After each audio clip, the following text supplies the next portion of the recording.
The broadcast is now starting. All attendees are in listen-only mode. Hello, everybody, and welcome to How to Add Home Staging to a Design Business. And this presentation is being brought to you by the International Association of Home Staging Professionals. And we've given this talk at various furniture markets in High Point and in Las Vegas and Atlanta and so forth. And we decided to record it because not everybody can get to those events, especially this year. So what it takes to add home staging to your design business is the topic. So I first want to share who I am. My name is Jenny Norris, and I am a home stager, and I've been in the industry for 18 years. So I'm the chairwoman of the IAHSP International, so International Association of Home Staging Professionals. We are a global organization or association. We have members worldwide, and we are the largest and longest running association in the home staging industry.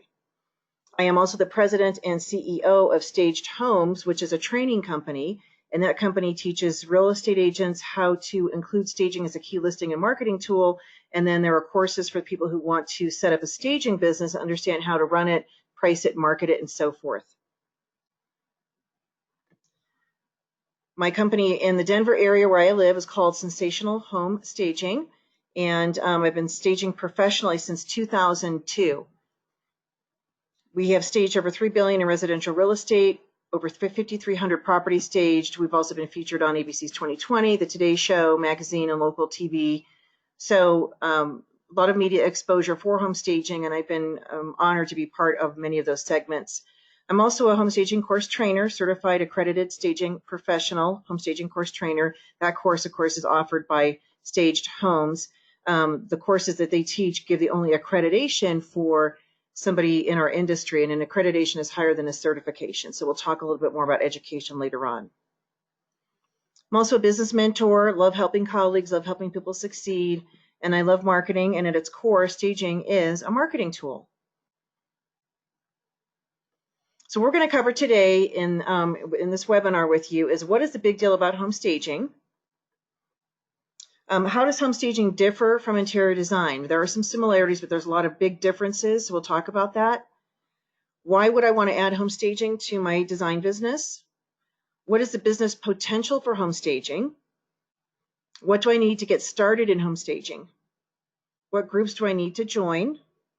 And any other things that we cover. So what's the big deal about home staging? Well, the history of staging, a lot of people don't realize that it's actually a lot older as an industry than they realize. It was actually birthed in 1972. So that was a long time ago. And in 1972, the phrase staging, home staging, was coined and actually trademarked by the person they consider the creator of home staging. Her name was Barb Schwartz. And she was actually a real estate agent in the Seattle area. So it wasn't until the late 1990s that classes could actually be taught and people could actually start a business as a stager, where that really took off. The first courses were offered in 99, and Staged Homes was the first training company to teach stagers how to set up a business. The first industry association, again, IAHSP, was launched in 99 as well. And the first home staging show was probably designed to sell, if those of you that are old enough to remember. That came out in 2004. And to me, the name was wrong from the beginning, because it's not, design and staging are not the same, which we're going to talk about. So the name of the show really should have been like Staged to Sell. But that was the first national exposure for a show on HGTV. ABC's 2020 did a live segment filming, and it was a national segment on home staging that was filmed in 2005 out of Seattle, and I was privileged to be part of that. And then that was followed up by the Today Show in 2006 did a segment. These are the only two national news segments on home staging that have ever been done. And both of them featured stagedhomes.com and accredited staging professionals who participated in the filming and the transformation of these properties. By 2010, staging was well on the map in most metropolitan areas. There are still some areas where staging is, people don't really know what it is. They've never heard of it. By and large, businesses popped up starting in the early 2000s, and by 2010, a decade into people having companies, it definitely was well established as far as real estate agents at least knowing what it was for the most part. The articles and TV shows and all the businesses worldwide really help give exposure for staging. So again, it really has grown in the last 20 years 21 years. So it's important that we continue to, evolve as an industry for home staging. We're going to talk about some of that as well. How does home staging differ from interior design? Your home should tell the story of who you are and be a collection of what you love. And that's Nate Berkus, and that is design. So for design, it's all about their homeowner and their personal style. Its purpose is to serve, comfort, and fulfill their needs. During the process of designing, the homeowner emotionally attaches to their home, so it's being personalized for them. They pile on colors, decor, and personality because it reflects who lives in the home. And it's all about them. So if they like something in particular that, you or I might not personally like, it's their home, they're not selling, and they really want it in there. So you're going to provide them what they want because they're paying for it, and that's really what they desire to have in their house. It could be weird paint colors or collections of things or just types of furniture. But again, that's their personal preference, and you deliver what the client wants, of course, with guidance. And it's all about their happiness. So it's really about the homeowner personalizing their space for them to live in. So staging, the way you live in your home and the way you market and sell your house are two different things. Staging is about appealing to a broad range of potential buyers, and we don't know who the buyer is. Staging showcases and sells the space in the house, not the things.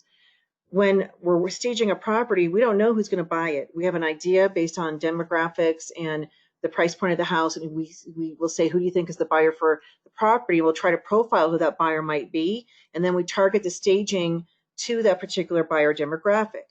And since we don't know who's in particular who that person is, that's why staging has to be more of a broad appeal versus design, which is very specific. We focus on selling the features of the house, and during the process of staging, the homeowner emotionally detaches from the house versus attaches during design. And this is an important step because if they don't detach from their home where they've lived and it becomes a house, which is a product on the market, they will fight us on making changes. They'll resist making, painting walls or removing things because they haven't detached from the home and turned it into a house.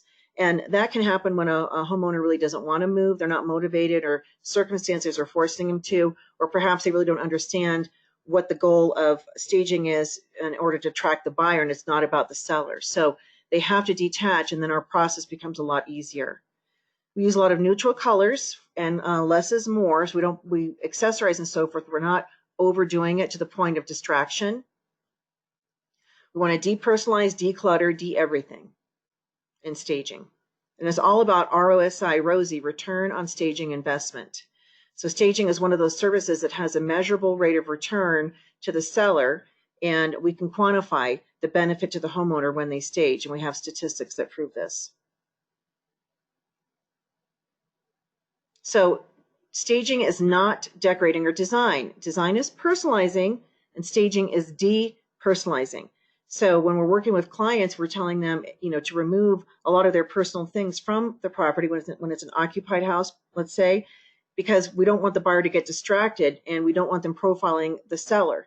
So it's all about depersonalizing and getting that house ready for any buyer who can afford the price point and wants to live in that neighborhood. And staging, this is key, is not done for the homeowner. Now, as a designer, if you're working with a client and they're not 100% sure what they want, and maybe you purchase a sofa and it's custom upholstered or a lamp or something, and it arrives and the seller's like, I really hate that. And, and you say, well, gosh, you selected everything. We talked about this together. And like, yeah, but I don't like it. Get rid of it. Well, if it's a custom piece, you can't just get rid of it because it's not going to go back to the manufacturer. So homeowners don't always know what they want. And the great thing about staging is it doesn't matter if they like staging items that are brought into their house or how their house looks after the staging is done, because it's not being done for them, because they're not buying their house back. Somebody else is going to buy that home and turn it into their home, and the seller is moving away.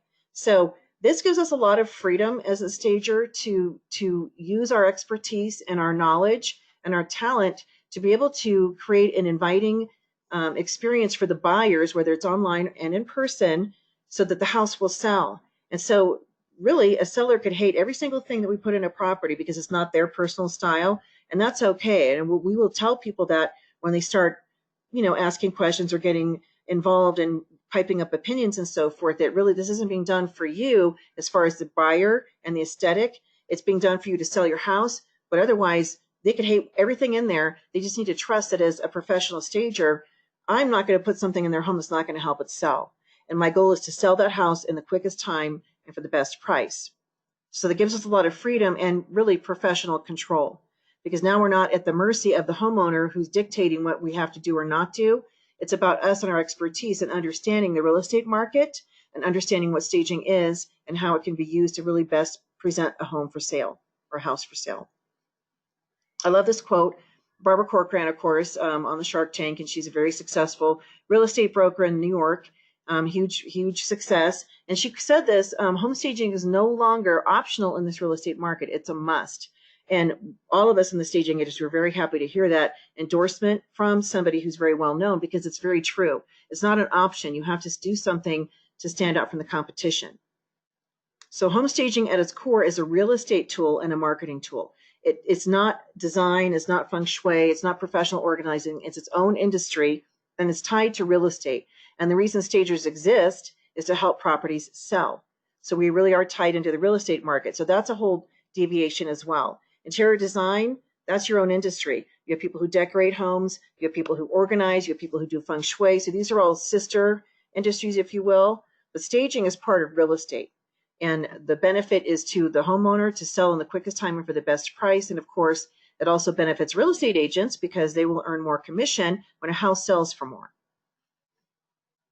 In other words, the goals are different between design and staging, because the goal of staging is to get the house to sell. The goal of design is to personalize the home in a way that really pleases the homeowner. The process is very different, and we're going to talk about that. Extremely different. And the time frame is really different. Ours is much more accelerated. And the foundation is different. So in general, staging is a much faster process. The timeline is greatly accelerated, as I just shared. We could get a call to stage a property on one day and then have to be installing it within 2 days, depending on how quickly it has to happen. So we have to be able to respond and pull a project together very quickly. We don't have months in order to do that. The focus is not on the things in the house. The focus is on the sale. The focus is on the property itself, the features of the house, things we want the buyers to notice, things we don't want them to notice. We can also, there's tricks to minimize things like that. It is about the square footage and the layout and the purpose of the rooms, but it's not all about the things that we bring in. And so it's not that people aren't paying attention to accessories and so forth on the table, but to me, I want a buyer to look in a room and take it in as a whole versus noticing, look at that really cool accessory or look at that lampshade or something, because I don't want our stuff to distract the buyer experience. Time is money, so we don't agonize over decisions, and there's no special purchases. So anything that a stager purchases for their inventory, which we're going to talk about front loading, which is very different than design, it has to be something that can be useful in multiple properties. And so I don't want some really unique area rug or unique couch or something like that, or a piece of art where people say, well, there's that same thing again in her property. There it is again, and it becomes memorable. So for the most part, the purchases that we make, depending on the property style and price point and so forth, will be appropriate. But we're not going to special purchase things for homeowners unless it's going to stay with the house and they buy it in order to leave it behind. And that we have done. Some staging businesses stage 2 to 10 vacant properties per week. And in a normal year, that would be the norm, at least for my staging business. We'll do anywhere from 10 to 12 during peak market and about 350 to 400 properties per year that we'll stage. So we're cranking out the volume. And when I have spoken at market, I will ask the designers there, like, how many projects do you typically handle at any given time? And most people say 2 to 3 simultaneously. And over the period of a year, it might be, 10 to 12 projects that they do. But they're very long and involved. I mean, they could take months and months of planning, and they're very extensive, whether it's remodeling a property, you're starting from scratch, or overhauling something. And so that, again, is a big differentiator between staging and design. So a staging from start to finish could be a matter of, I see the property, I give a proposal, we are awarded the business, we stage it, and then the house sells, we come back and get our stuff. So I'm engaging with that property maybe 2 or 3 times, and in a strong market, we might put our things in and then be picking up within the month. So it just really depends. So you need to be prepared to front load inventory, accessories and decor that your clients need.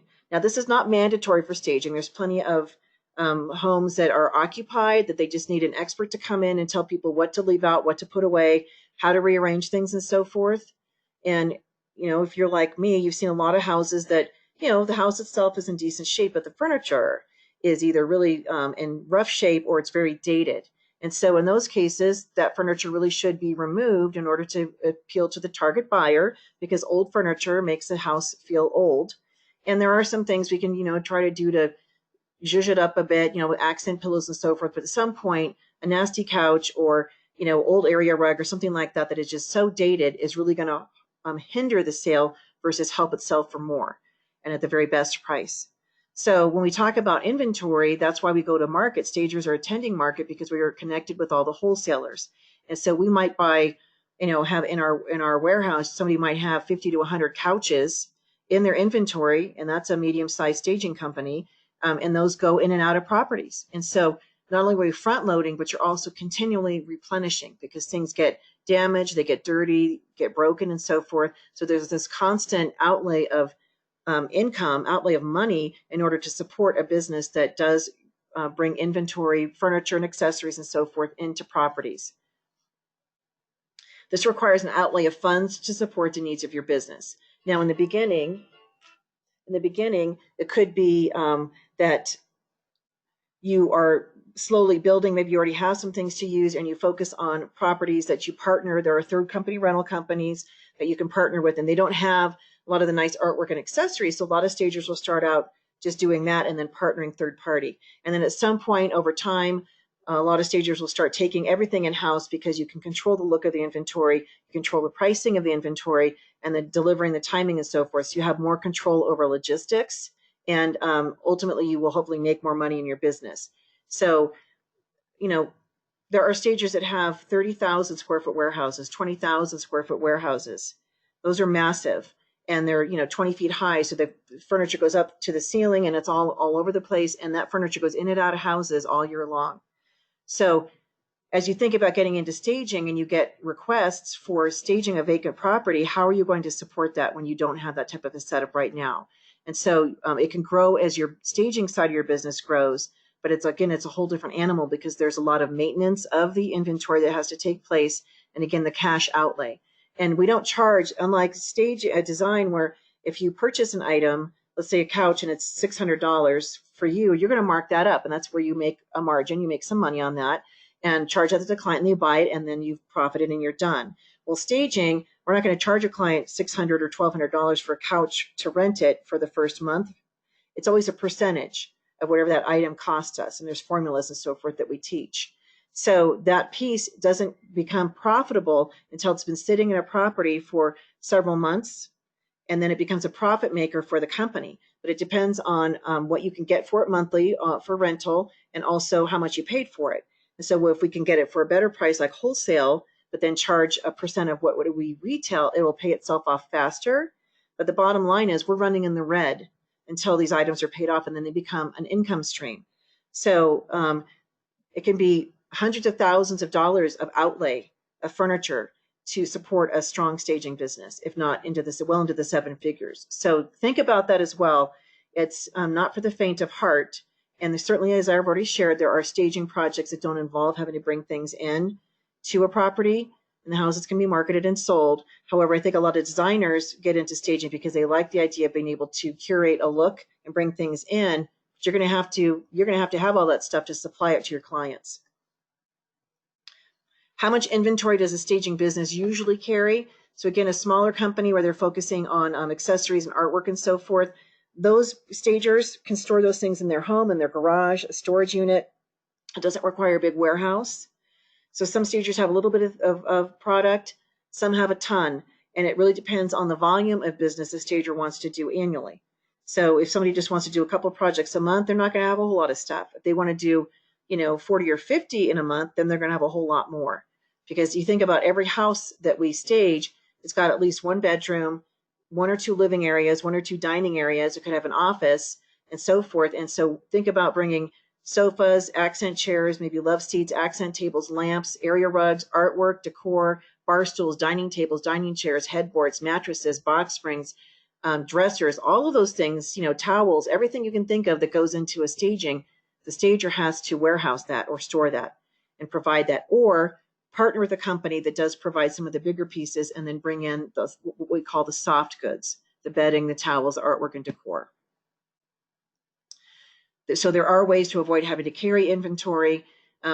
The rental company is the one that's making the profit on the items, the big pieces, which is the big, you're going to make the most on a couch and chairs and so forth than you would a lamp.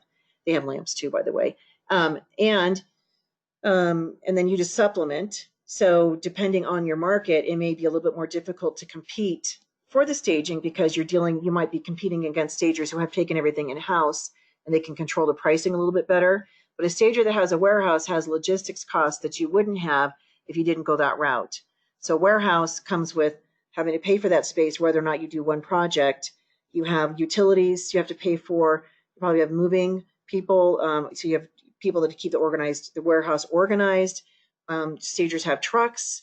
So, they may have a fleet of trucks or one big truck, like a 26-footer that they use for their business, and they can purchase that or lease it.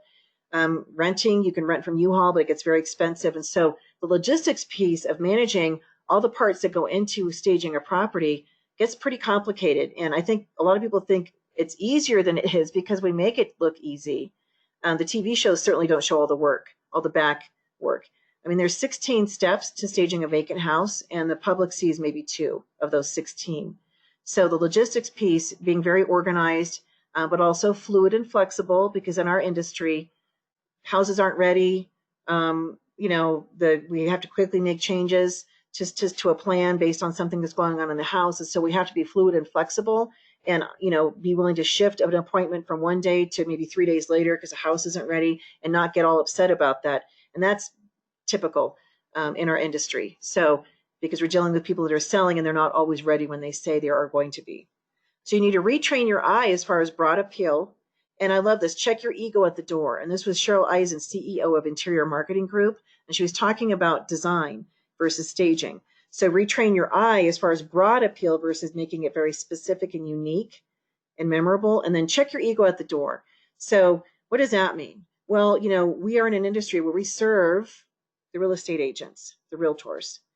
They're our bread and butter client. We also work with builders and investors. And so if somebody comes back and suggest something to do differently or whatever, we don't get upset about it like they're offending me personally because they didn't like how I did a pillow or something dumb like that. I don't even get involved with that. And so if you are a designer that has, maybe you have built a really great reputation and so forth, you don't want to be difficult to work with. And, because this has to be an easy process. Selling a house is very, very stressful for the homeowner and for the real estate agent that's involved. And all the different parts that go into it. And so we don't want to add to that stress by being difficult to work with, and understand that you can still develop a really great reputation as a stager and have, a signature look that you do and so forth. But it's not all about us and our ego as far as look at me, look how great I am. I did the design project on this. This is not that at all. I'm a home stager, a professional home stager, but I'm not tooting my horn in the house with, blatantly. I'll have small signage. The star when selling that house is the realtor. The person listing that property is the primary focus of the sale. And believe me, real estate agents will control that process, and they like to be the queen or the king of the transaction and so forth. So we don't insert ourselves above them with our egos. We serve them and make them look good. So if that's a challenge for you to be in that role where you're not the main focal, then staging probably wouldn't be a good business for you because that's not our role. We're going to compare some design projects and then talk about how these things would change for staging. So this is a beautifully designed room. So lots going on here, the furniture and the arrangement and so forth. And so when I would talk to people, when I would present this live, I'd say, what would change for staging? And so I'm going to do this first one. And then as you're going through the webinar, start asking yourself, you can even pause it and kind of talk out loud, like, what would you do to change this for staging? Well, first of all, there's a lot of furniture in here. We don't need all this furniture. We're selling space, and it blocks the access to the room. So when you look at this black and white little ottoman, the chair, the ottoman, the chair, and the other ottoman, then another chair, and 2 more ottomans, there's a lot of the smaller pieces of furniture in here. And so for staging, I would probably suggest getting rid of these 3 pieces here, because you already have 2 couches and then the 2 ottomans as far as seating. This, again, blocks access to the room. So we might suggest you get rid of these 2 chairs, or for sure the ottoman here, and pull this chair over to create more of an access going in the middle. And so I'd want to lighten the load. This is a cool piece, but my eye immediately went over to it for the black and white pattern. And I'm staring at that. Well, what are the selling features in this room? What's the selling feature? Well, you've got the parquet floor. You have these beautiful moldings and the tall ceilings. And so I don't want buyers' eyes to go zing right over here. I want them to be able to take the room in as a whole. So for staging, this would be removed. It's too, it's too specific, and it's drawing my eye to that particular area. The bookshelves, do you need both? Maybe they could do one to lighten the load. So maybe you get rid of these 2 things and that, or if you keep this, the way the bookshelves are arranged is nice, but there's a lot of stuff in there. So I might lighten the load a little bit because it feels a little crowded. When buyers come in, if things are full, if walls have all sorts of pictures all over them, in their mind, they say there's no room for my stuff. And they feel like there's not enough space for their things. So usually we're working with the principle of 3s, odd numbers, which I know you know about if you're a designer. And 1s and 3s are pretty typical for staging. And 5s, we might put 5 things in a bowl, or 5 books on a stack or something like that. But we don't need to overdo it with what we put in cubbies or shelves or on surfaces. So the yellow, the pop of yellow is nice, and I can see it's the gold is pulled in here as well over here, and then some of the books here. So I'm okay with that color. Usually if you have a color you're introducing, you want to have that same color threaded throughout the room, even in the artwork, so that you don't lose the vertical space of the buyer's eyes. And since there is no artwork in this room, my eye is staying down here. Now these do help draw it up, but it would be nice to have some artwork to add color and to keep the buyer's eyes going up, and then they're going to notice all of this up here. All right, here's another design project. So take that in, and then what would change for staging? So as you look at this, the room arrangement is fine. It's flanking the fireplace, which is great. The color scheme, the blue and white, you can tell this is designed because everything carries that same 2 colors. And then you have this pop of orange in the middle. So building on what I just said about artwork and adding color for staging or even decorating principles, when my eye goes right to the middle here, because that's orange, it draws my eye. I've just shrunk the room greatly. I've just now brought the buyer's eyes to the middle of the room, and we've lost a complete perimeter.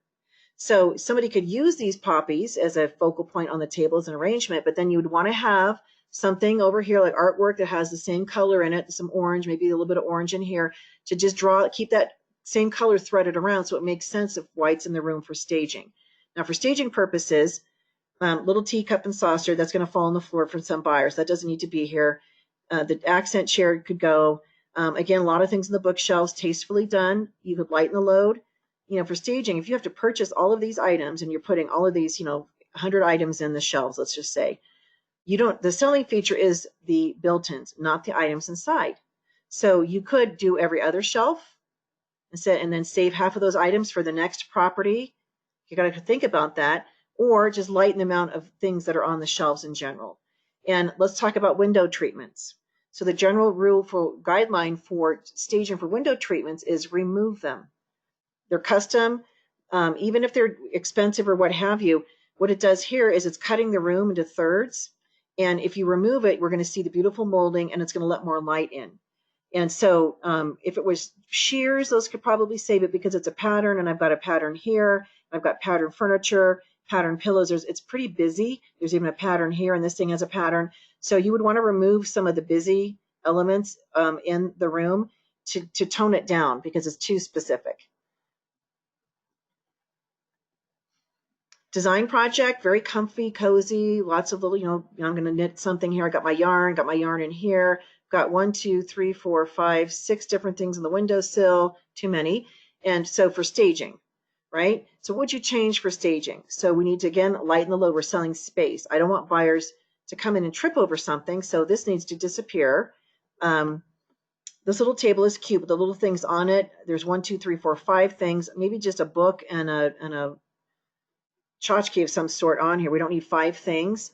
This is too busy. It has a lot in here, so I would probably lighten the load in here. Way too much stuff on top. This looks like this must be a lamp.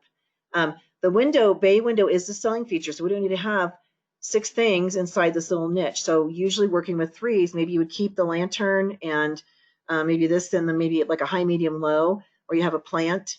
So again, you're editing, you're taking layers away and then bringing back just enough to make it visually appealing and tastefully done and stylish without overdoing it. So I love books. Books are great, but you got this stuff here. It looks like a knitting thing, and then these 2 things. So this is a seat.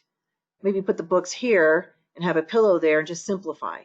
So, and even the throws, a bunched up throw is not appealing to a buyer. It looks messy. So we tend to make things very clean for presenting bedding and throws, and you can make it a little bit rumpled, but we don't want the buyer to feel like, well, gosh, I already have a messy house at home or a messy bed at home. Why would I want to purchase a house where that is too? And it just sends this subtle message to them. But the colors are very nice in this room, and it's very soothing, so I like the palette. This is a design project, okay? So what would change with staging? And this was a 2018. I found this in a top designer, transformation room magazine type thing. So for staging, the colors in here are very specific. Again, you got the millennial pink, which when this came out, we all thought it wasn't going to last, but I guess it's here to stay. As a stager, I wouldn't buy a pink sofa.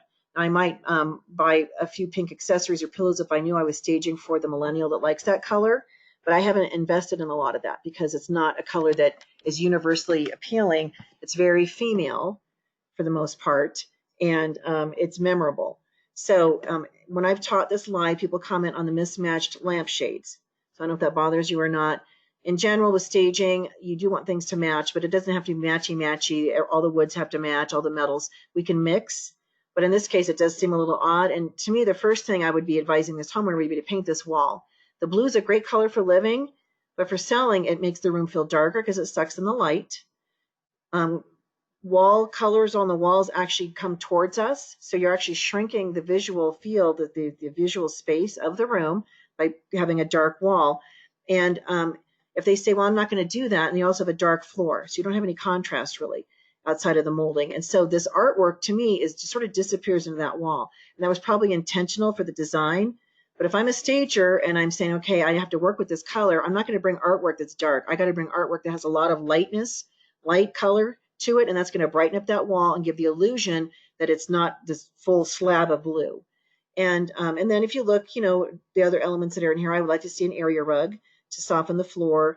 The saddle chairs with the leather, those are kind of cool. So you could edit out some of these things and work with what the homeowner has. But in general, if they weren't willing to paint, the next thing would be, I call it embrace versus replace. And I'm going to embrace that color and I'm going to work with it. This is a design project, and you can kind of see out the window. It's a high rise of some sort because there's a balcony. You can see some buildings across the way. This is very specific. So when we're staging, when homeowners have those things in their houses, like this hand, this is kind of cool. But if I was a buyer coming in and I saw that on the table, when I'm recollecting the houses that I've toured for purchase, I'd be like, that was that house with that weird hand on the table. And buyers will label the properties based on what they see inside. That's the house that had the moose head on the wall. Well, that was the dead animal house that had all these trophies, animal trophies hung everywhere. Or that was the house that had that weird mirror wall. It had mirrors that went to the ceiling. So that's what they remember. So for that reason, that's what this needs to go away. And so the furniture-wise, it's very glitzy.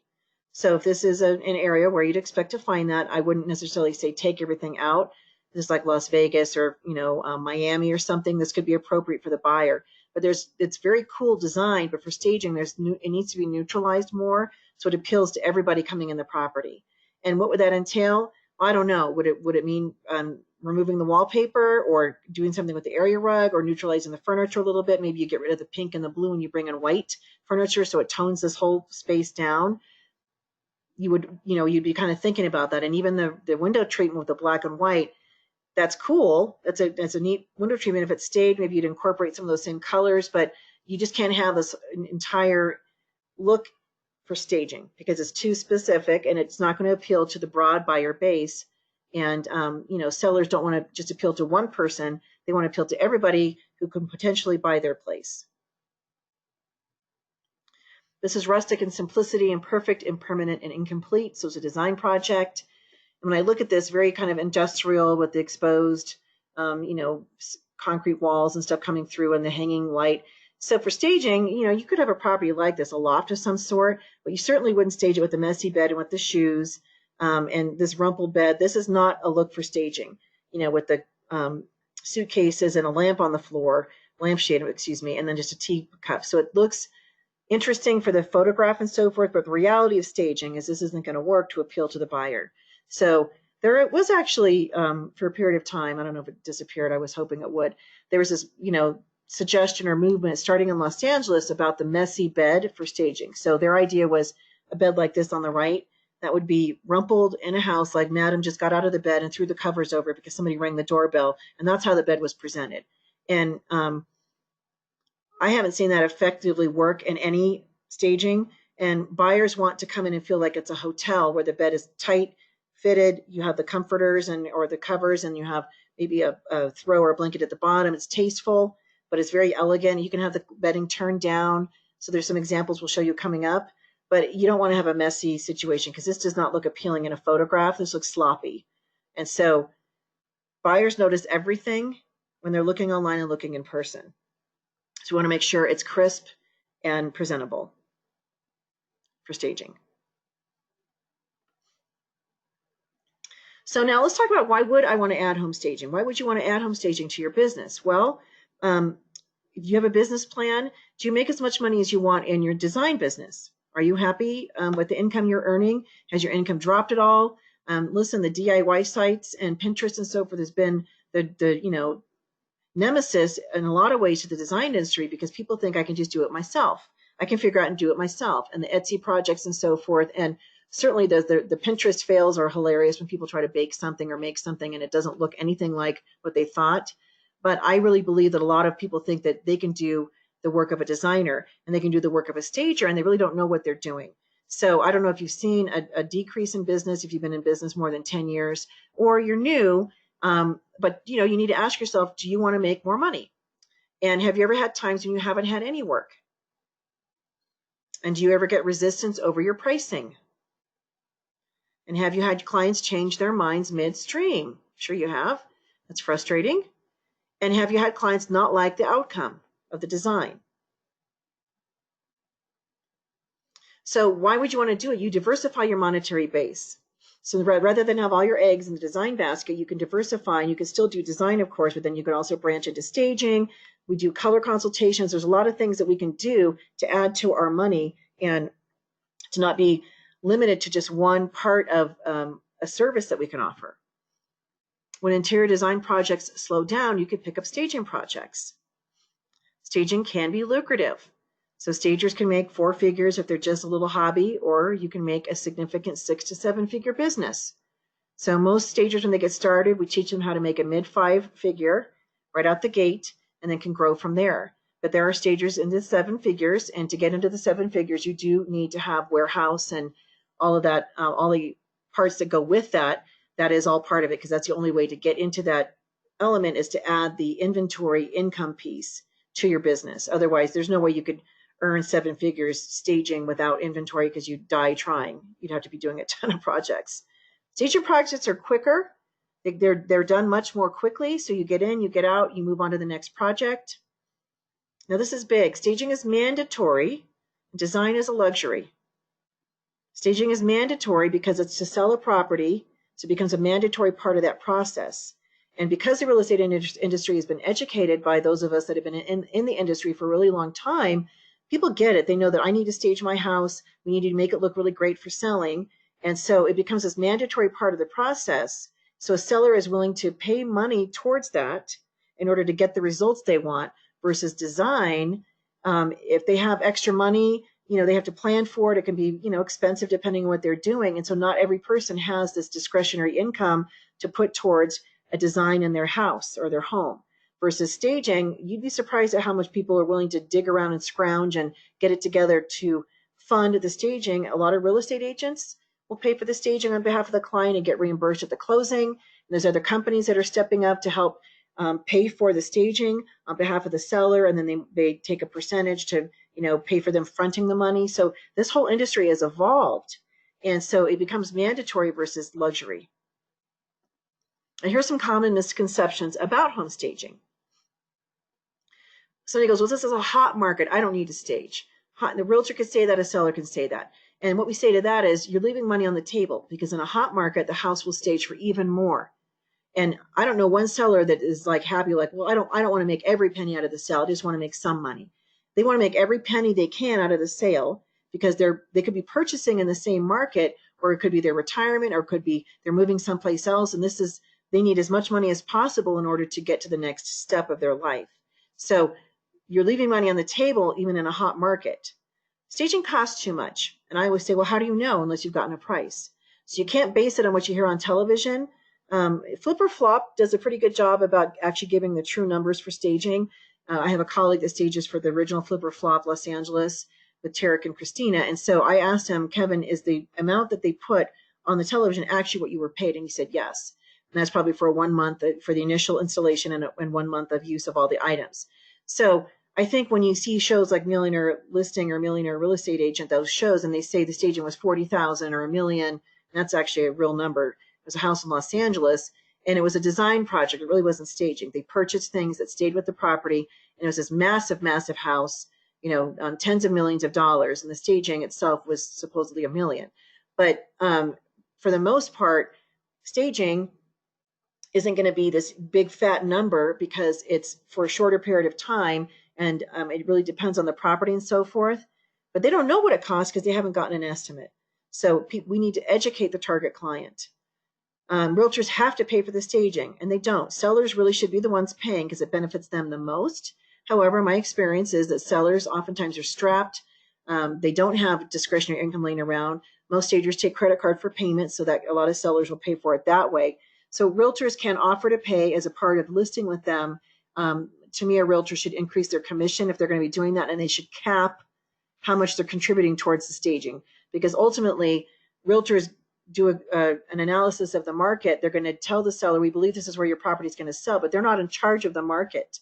So there could be other factors like the economy, competition for the property, other factors that you don't have control over that could impact that sale. And the house may sit longer than anticipated. And every month that it sits, the items that are inside have to be paid for. So I always advise realtors not to leave it open-ended, because that comes out of their commission. And that's not fair to them to be taking that big of a hit when the seller ultimately is the one netting the very most out of the sale. My seller could not afford the staging. Again, how do you know unless you ask them? So real estate agents, realtors need to make sure to get information and not just prejudge and think that they can't afford it. Well, you don't know that. And people are motivated to get a result in the sale that might surprise real estate agents. If the seller is actually like, yes, I want to do that because I know it's going to benefit me. The stager will be mean to the client. This is where training really comes in for the staging industry. So there's a certain way to tell people things about their properties that they need to change that doesn't involve offending them and hurting their feelings and making them feel like everything in their house is the ugliest thing ever, not on trend, dated, and insult them. And when television has these people on the shows, that's what they do. And it's for entertainment value. So they come in and they're the big fat critic. They walk in and they rip the house apart, and the poor homeowners are sitting off camera somewhere, and you can hear them. They're like, I can't believe they don't like my collection of trolls or whatever is in the house. And it's all, again, for entertainment value. In real life, if I walked into a property and started criticizing everything the homeowner had, they'd show me the door. And not only that, if the realtor is the one that brought me in, they could lose the listing, because now the person that they were entrusting to advise the seller offended the seller so much that the realtor looks bad. Has that happened? Oh, yes, it has. To stagers who are not trained on how to properly communicate to homeowners in the best way and how to get them to do the things we want without offending them. And that's why classes are so important. Just as I would never attempt to start a design business without education. Staging is not just about placement and things and colors. It's about working with clients. It's about people, and it's about getting them to do what we need them to do, and communicating and educating them about that. And so classes teach that. And so I can't stress enough to invest in yourself and in your business should you decide to add staging. It'll shorten your learning curve and your success curve greatly, because again, it's not the same as design. Sellers always call the realtor first. Again, that's not true. A seller will often call the stager first and say something like this: hi, I found you online, or my friend told me about you, and we are getting our house ready to sell. We want to get it staged. What services do you offer? This is what we're thinking. So you have a conversation, and the stager, we train them to ask, who are you listing your house with? Who's your realtor? And when they say, well, we haven't picked one yet, that's my opportunity to refer business to one of my clients that I work with. And so we can be a source of money to realtors as a referral to them, and that creates loyalty to us. So they don't always call the realtor first. And sometimes we're actually in control of that, even the selection of the realtor, because we're recommending ones that we work with that believe in staging and are going to be advocating for us. All I need is some flowers and music. Well, that's for showing the property. Fresh flowers is a nice touch. Having music playing is great, but that is not staging. Nor is just closing the toilet, putting out flowers, baking bread, making cookies. Those are all sensory things for showings to make the house seem more homey, but that is not staging. I can just watch one of those shows and do it myself. Well, good luck with that. So homeowners that think they can just plop anything in a house and it's just about having a piece of furniture to dictate what the room's about, have it all wrong. Now, back when I first got started, we used to do this thing called vignette staging, which was little groupings of furniture to dictate what the purpose of the room was. So like in a family room, I have a chair and an end table and a lamp and a piece of art or something. So minimal. And that does not fly today. That looks terrible. It looks cheap. Staging has definitely evolved, and the expectation of buyers has evolved. So I just restaged a house where somebody thought I can just watch one of those shows and do it myself. And they went to the Salvation Army and they got old furniture and they stuck it in this empty house and it looked terrible, horrible. And this was for a builder, and it was a brand new build, contemporary styling. And so the person actually was the agent that did it. She went and got the stuff and brought it in. It looked like grandma in a contemporary house. And so he let it sit in there for a couple of weeks, and then he told her to get her stuff out, and he brought me in and we staged it, and it went under contract right away because you brought in contemporary furniture that was appropriate for the type of property. So gone are the days where we can just go put random stuff in a house. Certainly if somebody wants to repurpose something they find at a thrift store, that's fine. I love all the furniture that's being painted and giving it new life. But the staging, furnishings and so forth should be on par with the price point of the property and the expectations of the buyer. And so these sellers who think they can just do it themselves really are costing themselves money. It's that old saying, they're jumping over dollars to save pennies. This is a staging project. Oops, I have little things. This is a staging project. I'm sorry. Okay. My battery's running low. That's not good. I should be plugged in. Okay, so if this webinar ends, I will do a part 2. So I hope the thing is plugged in and working. I apologize for this delay here. I'm going to just quickly check something. And I think that we are actually charging. Okay. I think the charger was off. Sorry about that, you guys. The plug flip thing, the little switch wasn't, on the search for charger wasn't switched. Okay. This is one of my staging projects here in the Denver area. So this was a house that had been remodeled and updated. And so this is the room, and it was the great room, the living room. And this was probably a $1.45 million property, which is high end here. So you can see there's a lot in this property for staging. So you can see it's not about minimal furniture and so forth. Sofa, love seat, accent chairs, the ottomans. So there's a lot in here. And that works for the staging and the budget they had. This is the dining room. So the nice dining room table is with upholstered furniture. You can see the woods don't match, but that's okay because it's just a prop for staging. Nice artwork and accessories. This is a different project for a builder. So 8x10 rugs are often used for the larger, furniture places of the rooms and so forth versus 5x7s. And then, the chairs with the modern legs. And so this is a simpler grouping, but again, adding color. So the furniture you can see is neutral, and we add the color with the artwork and the accessories. This was a new build 3-story condo in Denver.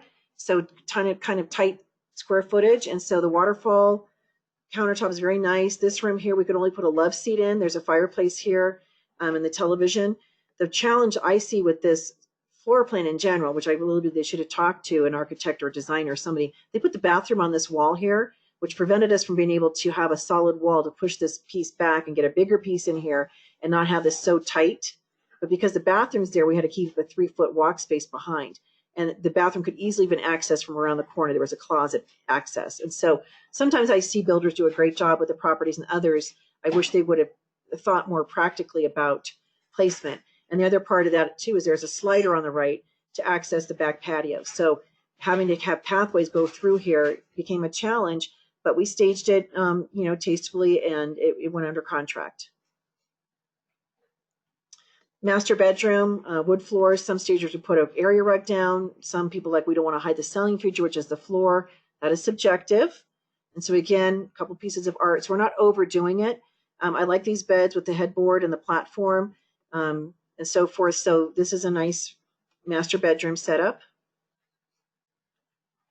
This is what you would call a luxury staging, more upscale. And this is in a Miami area or Fort Lauderdale, and probably a very nice budget for purchasing the staging items that go in here. And a lot of these properties do sell furnished. So if you're in one of those areas of the country where people are coming in and buying things as second homes and they want it to turnkey, I walk in the front door, I bring my toothbrush, I get to move in here, then this is a great option for them. So this is more things in here, but the staging budget would be quite a bit higher than, let's say, this property where there isn't as much going on.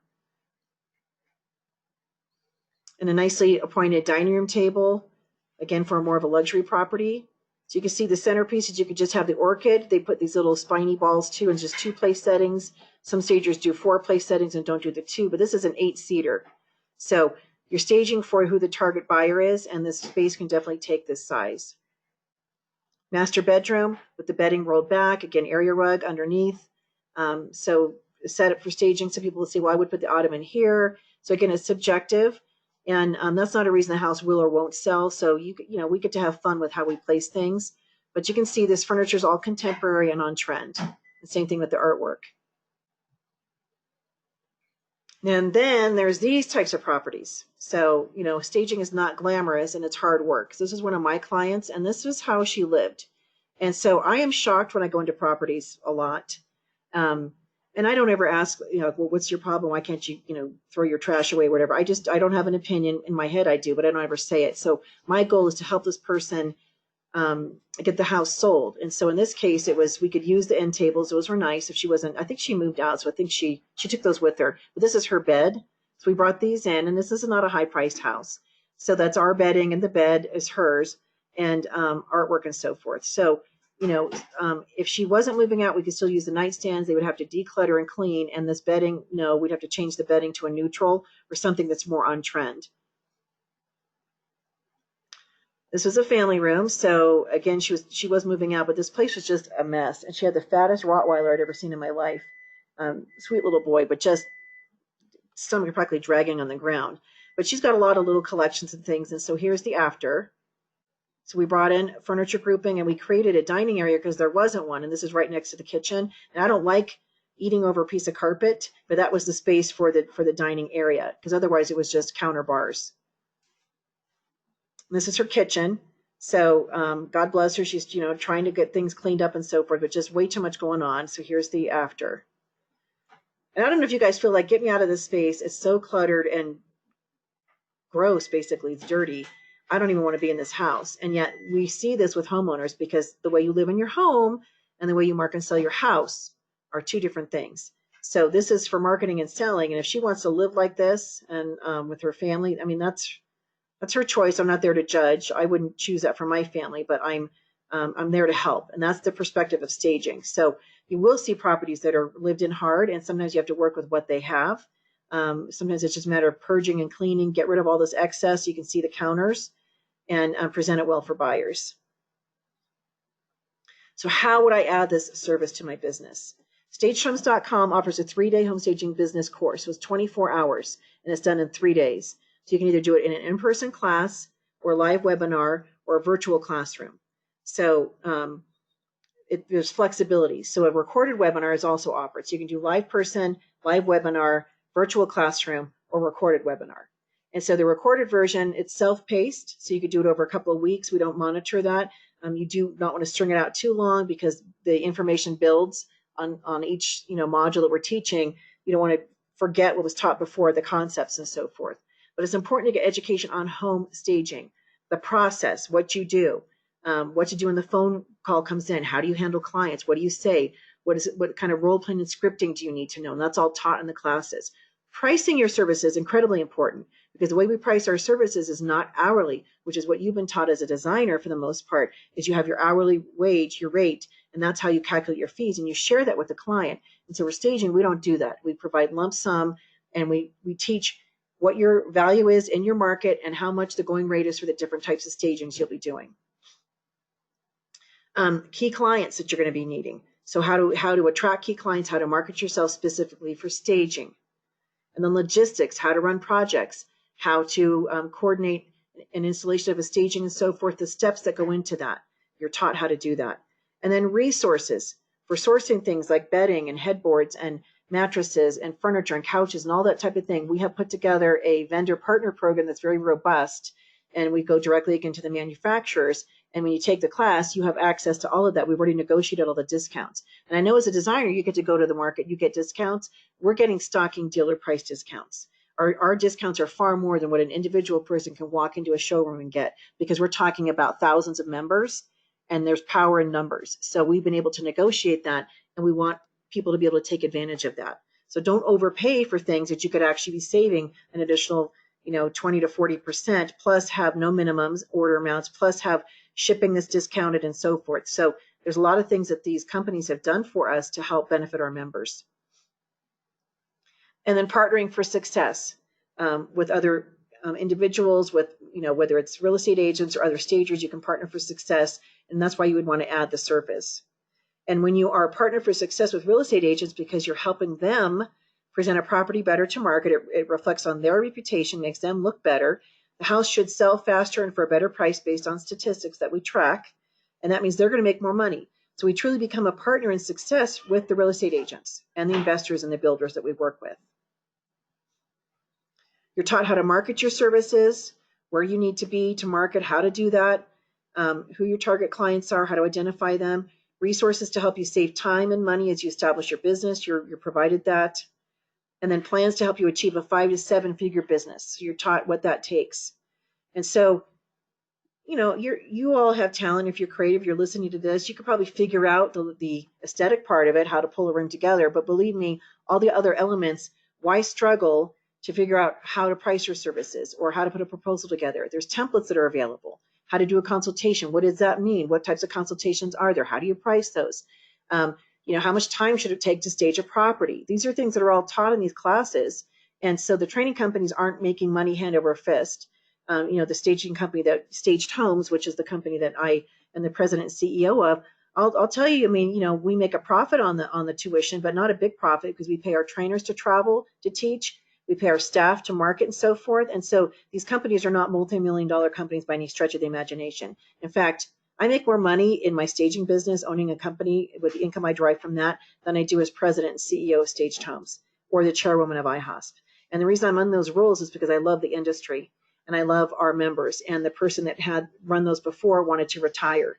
And so I took on the responsibility to bring it into the present day and to move it forward into the future.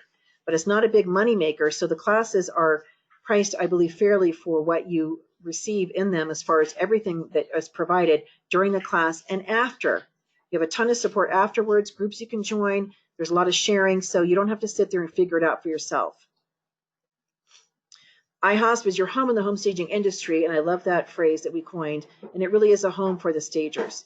We also have the wholesale buying program you can take advantage of, and we have one price for membership. So I remember speaking in Vegas and a designer saying, well, how much is your membership? And I said, it's $195 currently.